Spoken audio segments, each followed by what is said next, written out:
निवडणूक आली की किती उमेदवार निवडणुकीत उभा राहतात, आता ह्याला काही मोजमाप झालं नाही.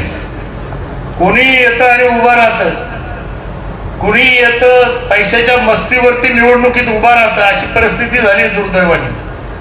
मागच्या निवडणुकीत एका उमेदवाराने 45 कोटी रुपये खर्च केले असं ऐकिवात आहे. म्हणजे लोक बोलतात ते मी सांगतोय, मला काय माहित नाही किती पैसे केले. एकाने 35 कोटी केले असं ऐकिवात आहे. मी आपला 10-12 कोटी पर्यंत मर्यादित राहिलो, पण निवडून आलो. म्हणजे पैसेच निवडणूक जिंकायला लागतं असं काही नाही. सर्वसामान्य माणसाचा विश्वास आणि विकासाची कामं करणं, सर्वसामान्य माणसाला न्याय मिळवून देणं हे राजकारणात महत्वाचं आहे.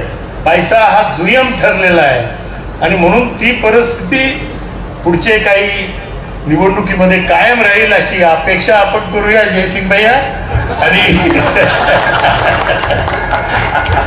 आणि कुणीतरी दरवेळेस माजलगावचं म्हणजे आमचं नशीब असं आहे की कुणीतरी नवीनच गडी पैलवान येतो आणि त्याला उत्साह असतो, नव्यानं आमदार व्हायचंय असं वाटत असतो, म्हणून त्याच्या अंगात ते भिनलेलं असतं.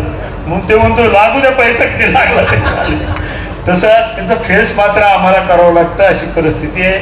परंतु काय हरकत नाही, आता निवडणुकीचा कालावधी संपलेला आहे आणि आपसातले जे काही राजकीय मतभेद आहे ते थोडेसे बाजूला ठेवून आपण सर्वांनीच एकत्र येऊन लोकांच्या विकासाच्या दृष्टीनं